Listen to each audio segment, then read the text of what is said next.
এই যে চিটাং বিশ্ববিদ্যালয়কে ঘটনা নিয়ে, তারপরে ছাত্রদল ছাত্র শিবিরকে বলছে গুপ্ত, ওরা আবার এদেরকে আপনার তারেক রহমানকে অ্যাটাক করছেন।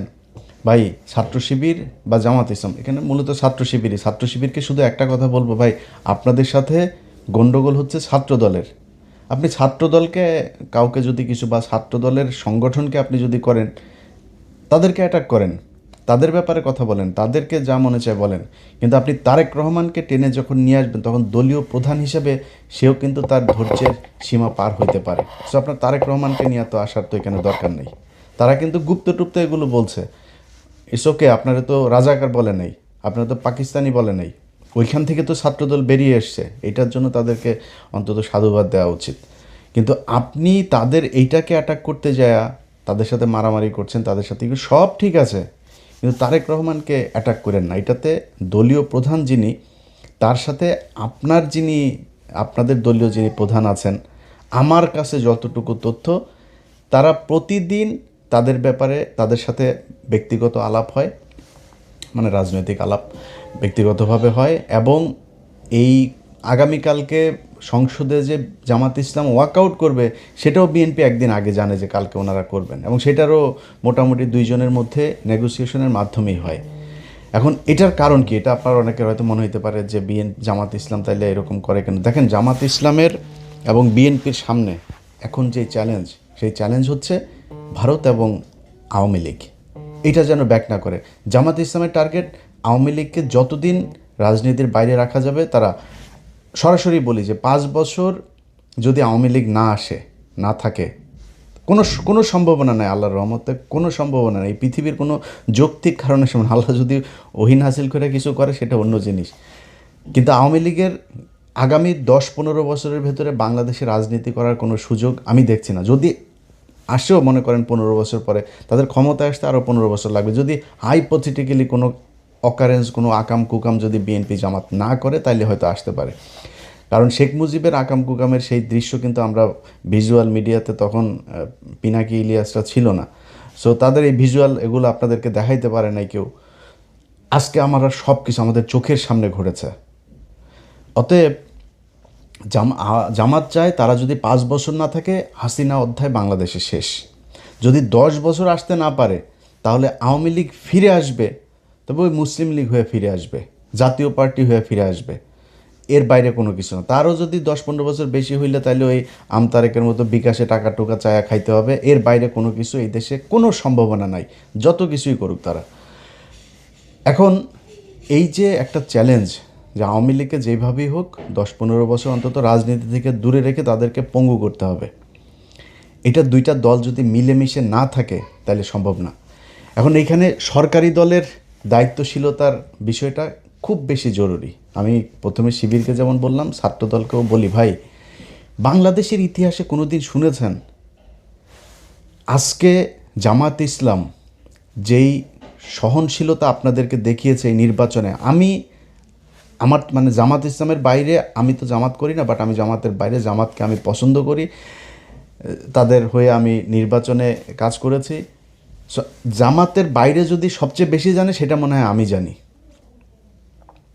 এখন জামাত ইসলামকে যদি নাকি আপনি মনে করেন যে নির্বাচনের রাত থেকে শুরু করে আজকে পর্যন্ত তাদের যেই কথাবার্তা, তারা যেই ধৈর্যের পরিচয় দিয়েছে, গত পরশু দিনের কথাই বলি, জামায়াতের আমির বাংলাদেশের ইতিহাসে এই প্রথম বিরোধী দলীয় নেতা একটা জাতীয় ক্রাইসিসে এরকম, এই নির্বাচন থেকে এই পর্যন্ত বিএনপি যদি বিরোধী দলে যাইতো, আমি গ্যারান্টি দিতে পারি আপনাদেরকে, এর মধ্যে অন্তত 15 দিন হরতাল হয়ে যেত, সরকার পতনের আন্দোলন ডাক চলে আসতো। বিরোধী দলীয় নেতা বলে যে এটা সরকারের তৈরি করা সংকট না, এই সংকট বৈশ্বিক সংকট। শফিকুর রহমান বলে নাই সংসদে দাঁড়ায় এই কথা? বাংলাদেশের ইতিহাসে কোনো দিন বিরোধী দলীয় নেতা সরকারকে এইভাবে সাপোর্ট দিয়েছে? কোনো দিন দিয়েছে? কখনোই হয়নি। আজকে সেটা জামাত ইসলাম দিচ্ছে। সো এইটুক ধৈর্য আপনাদের ভেতরে রাখা উচিত। আর আপনারা মারামারি করেন, কাটাকাটি করেন, যাই করেন, একটু মনে রাখেন এই গেল 1.5 বছর আগে একসাথে জেলখানায় বসে এর বাড়ির মুরগির গোশত আপনি খেয়েছেন, ওনার বাড়ির ডিমের তরকারি আপনি খেয়েছেন, আপনাদের কাছ থেকেই শোনা, জেলখানায় বসে আপনাদের কাছ থেকে শুনেছি।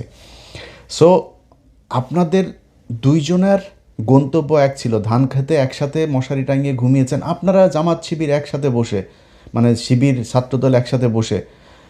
আমার সাথে ইন্টারনালি এখনও অনেক শিবিরের, মানে জামাতের আর বিএনপির দুই নেতা, বড় বড় নেতা, দুই নেতা একসাথে কনফারেন্সে কথা বলি, কি খাতের দুইজনের ভেতরে এটা আছে। কিন্তু আপনারা যেই দুইজনের ভেতরে একটা সাংঘর্ষিক পরিস্থিতি তৈরি করছেন, অ্যাজ ইফ আপনারা আওয়ামী লীগ এবং বিএনপি, আওয়ামী লীগ এবং ছাত্র শিবির, এটা ভাই করা ঠিক না।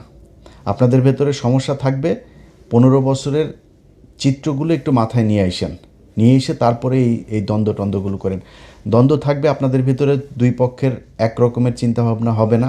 কিন্তু ছাত্রদলের, বিশেষ করে বলি ছাত্রদলের ভাইরা শোনেন, আপনারা যদি রাগ করেন না ভাই, বিএনপি ছাত্রদল আপনারা রাগ করলে সমস্যা। আপনারা এখন আমাদেরকে মনে করেন আমরা মনে হয় আওয়ামী লীগ হয়ে গেছে। ভাই আমরা আপনাদের এখন অনেক পোকামাকড় আছে, অনেক কুকুর বিড়াল আছে, এগুলো চারপাশে দুধ ছিটান, তো কাকের অভাব নেই। সো আপনারা আমরা আপনাদের যেই দুঃসময় ছিলাম আবার দুঃসময় পাবেন, টেনশন করেন না, যদি লাইনে থাকেন। আর যদি সুসময় এর চাইতেও শক্তিশালী হন, ইন্ডিয়ার পেটে ঢোকেন, জীবনে কোনো দিন পাবেন না।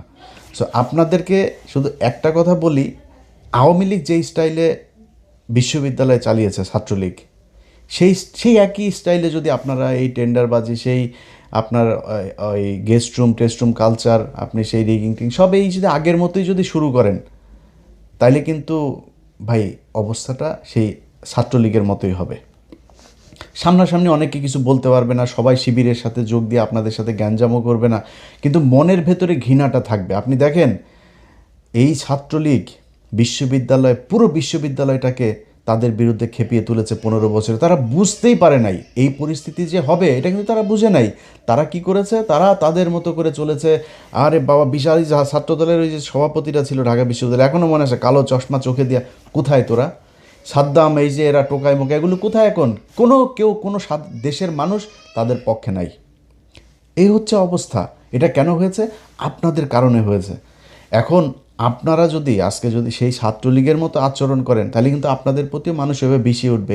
এই বাংলাদেশ কিন্তু গেল 1.5 বছরে ডাকসু জাকসু যত জায়গায় শিবিরের এই আপনার ছাত্র সংসদগুলো তৈরি হয়েছে, তারা কিন্তু একটা চিত্র দেখেছে। কি দেখেছে এটা ভাই আপনারা ভালো জানেন। বিএনপির লোকজন, আপনাদেরকে বলি ভাই, আপনারা যদি এখন মনে করেন যে মানে তর্ক করার জন্য গায়ের ধাক্কা দিয়ে একটা কথা বলবেন, বলতে পারেন, রাজাকার মাজাকার হাবি জাবি গালাগালি করে কথা। অনেক ভাইদের এখন দেখি ফেসবুকে, আমার এক সময় খুব ক্লোজ ছিল, তারা এখন আমাদের বিরুদ্ধে যায়, কোনো সমস্যা নয়। আপনার মতো এরকম 2-4-5 হাজার মানুষ আমাদের বিরুদ্ধে বললে যাবেও না, আসবেও না। কিন্তু নিজেরে কোশ্চেন করেন তো, আপনি যেই এমপি সাহেবের হইয়া রাজনীতি করেন, ধান্দাবাজি করে, টেন্ডারবাজি করে, জামাতের লোক, জামাতের এমপি, আমার বিভাগের কথাই বলি আপনাদের, আমার বিভাগের এক এমপি খুব সুপরিচিত সারা দেশে, তিনি গত সপ্তাহে ফোন করছেন, করে বলতেছে, ইলিয়াস ভাই একটু পরামর্শ চাই। কি ভাই? দেখেন বিএনপির লোকজন এইভাবে এসে বিভিন্ন কাজটা, যেগুলো তাদের লোকজনকে কোনো নিয়ম শৃঙ্খলা নাই, তারা এইভাবে জোর করে চাচ্ছে। তো কেন্দ্রকে জানাইলাম, কেন্দ্র বলল